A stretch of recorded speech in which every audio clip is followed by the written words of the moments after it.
Welcome back to my new blog. So guys ఈరోజు అయితే మంగళవారం నేను మా పందులాడు ఎక్కడ పోవాలో మాకైతే అర్థం కాలేదు. సో ఇక్కడనైతే మేమైతే ఒక చెరువు దగ్గరికి వచ్చినాం, లక్ష్మిగూడ. సో లక్ష్మిగూడ అంటే ఫేమస్ వచ్చేసి మన గణేషులు అమ్మవార్లు అయితే ఇక్కడ రెడీ అవుతాయి. దులిపే తర్వాత ఇవే ఫేమస్. సో మా పంతులాడు అయితే పొయ్యేదల్లా నాశ చేసుకున్నాం. సో ఇక్కడ మంచిగా కూర్చొని తిందాం అన్నా అని చెప్పిండు. సో ఏమేమి తీసుకున్నాం పంతులు? దోశ అండ్ బొండా వేసుకున్నాం గైస్ తమిళ దగ్గర. ఫుల్ అంటే ఫుల్ టేస్టీ ఉంటుంది, సూపర్ అంటే సూపర్ ఉంటుంది గైస్. ఇక లొకేషన్ కూడా ఉండొచ్చు, అమ్మానికి కూడా రాని అవకాశం మాకు వచ్చింది. ఇంత మంచి లొకేషన్ అది తినేది. సో ఏం చేద్దాం, పంతులానికి అన్ని అదృష్టం అట్లా కలిసి వస్తాయి. లాస్ట్ మా పంతులాడు ఇక్కడ దావత్కి వచ్చి ఫుల్ ఎంజాయ్ చేసి పోయింది గైస్. దావత్ అయితే చిత్తగొట్టేసి మా వాడు దావత్కి రాలే, దావత్కి వచ్చి. సో గైస్ చూడొచ్చు, బోండాలు ఎన్ని 6, ఒక్క దోశనా? ఒక్క దోశ గైస్. దీనికి 40 రూపాయలు కాస్ట్ అండి. తమిళలో బిజినెస్ మైండ్ సెటే గైస్, నిజం చెప్తున్నా. కానీ చట్నీ మాత్రం సూపర్ టేస్ట్ ఉంటుంది. అలాది కారంగా ఉందా, తీయగా ఉందా పంతులు? రెండున్నాయి గైస్. మన కూల్ వాటర్ తాగిన అందుకే నా గొంతు మొత్తం ఇట్లా గట్టిగా అయిపోయింది.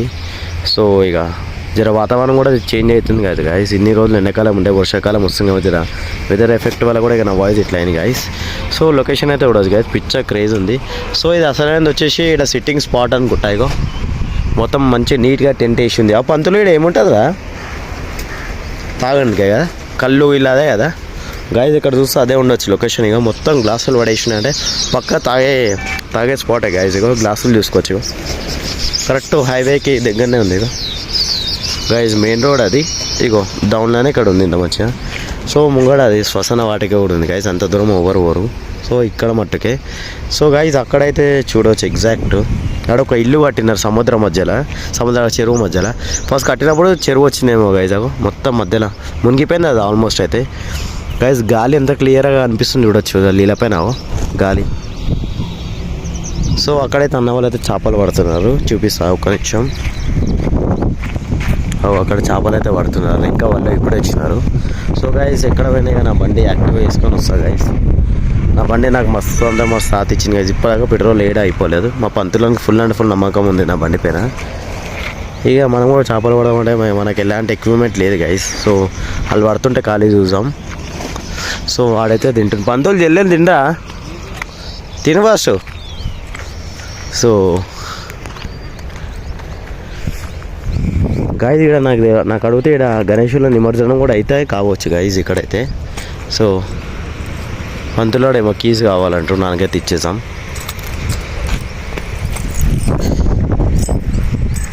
గైస్ ఇచ్చేసిన తానం అయితే వాటర్ బాటిల్. ఇప్పుడు నా దగ్గర వాటర్ బాటిల్ అయితే ఉంటుంది గైస్. సో వాటర్ తాగడానికి బయట అయితే వండుకోం గైస్. మాకైతే చల్లలేదు, నాకు వానికి ఇద్దరికి పడాయి. సో ఇంట్లోకి నార్మల్ వాటర్ తీసుకొని వస్తాం గైస్.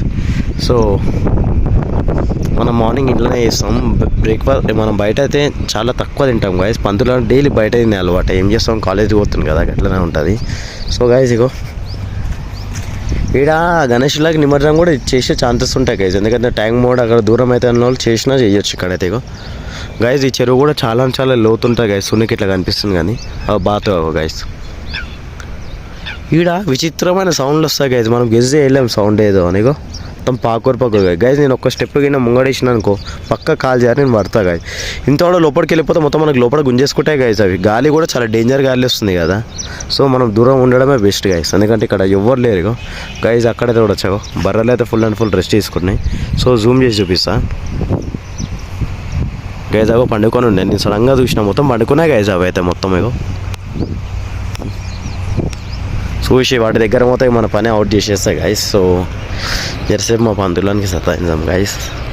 జరంతా టైం పాస్ చేసాం. వాడు మెల్లగా తింటాడు గైస్. మినిమం అర్ధగంట టైం అయితే వాళ్ళు తినే వాళ్ళకి. సో వన్ ముఖం చూడండి గైస్, ఆ ముఖం ఎట్లా వస్తారు వాళ్ళు. అయిపోయలే పంతులు ఇంకా గైస్. పంతులాడైతే ఎంతో మెల్లగా తింటాడంటే చాలా పుట్సట్లా తింటాడు. తినేదే కడుపు కానీ మెల్లగా తింటాడు. అవరా పంతులు అయిపోతే కూడా తిన్నాడు. సరిపోతాయి అది చాలా ఇంకేమైనా తెచ్చుకుంటావు గైజ్. ఇంట్లోకైనా అయితే టిఫిన్ బాక్స్ తెచ్చుకొని తిన్నాడు ఆయనకి డైలీ నాష్టా కావాలి. అవునా కదా పంతులు, నిజం చెప్పు. ఇంట్లో తిన్నాడు గైజ్. ఆడైతే పొద్దుగాల అన్నం అవసరం లేదు ఆయనకి. టిఫిన్కి డైలీ ఒక 50 రూపీస్ అన్నా, నెలకి 1500 రూపీస్ అని టిఫిన్కే పోతాయి గైజ్. మళ్ళీ మా చెప్పులు అని బట్టలకి మళ్ళీ ఒక 2000 అవుతాయి. మళ్ళీ ఏం చేద్దాం గాయస్, బ్యాగ్ కూడా ఉండదు గాయస్, మొత్తం బ్రాండెడ్ బ్యాగ్ ఉంది పంతులాడి దగ్గర. సో అదృష్టం రాసుకొచ్చింది మా పంతులాడు. నేను మా పంతులాడు తప్ప ఈ లొకేషన్ ఇవ్వలేదు గాయస్. మేబీ ఉంటే సాయంత్రం ఉండొచ్చు కదా రేడా, సాయంత్రం నైట్లో ఇక సిట్టింగ్ స్పాట్స్ ఉంటే ఉండొచ్చు గాయస్. మొత్తం మందు బాటిల్ అవి చూస్తున్నా అర్థమవుతుంది కదా గాయస్. ఇస్తరాకులు అవన్నీ మొత్తం ఇక్కడ ఆటో వాళ్ళు వస్తారు కూడా, వాళ్ళతోనే కావచ్చు ఎంజాయ్మెంట్ కదా. ఇక వాళ్ళకే సెట్ అవుతుంది, మనకి మనలాంటి ఎక్కడ సెట్ అవుతుంది చెప్పు పంతులు. కానీ రాత్రిపూట ఎవరైనా మజాకులు అక్కడ లోపల పడితే బయటకు వస్తారు పంతులు, లోపలికి వెళ్ళిపోతాడు గైజాగో. మొత్తం ఎంత లోతుందో ఆ చెట్టు సగం మునిగిపోయిందంటే మీరు అర్థం చేసుకోవచ్చు. ఆ తాటి చెట్టు మినిమం 50-60 ఫీట్లు ఉంటుంది, సగం మునిగిపోయిందంటే 30-40 ఫీట్లు పక్క లోతుంటుంది గైజ్. ఇదైతే ఏమరా పంతులు ఉండదా?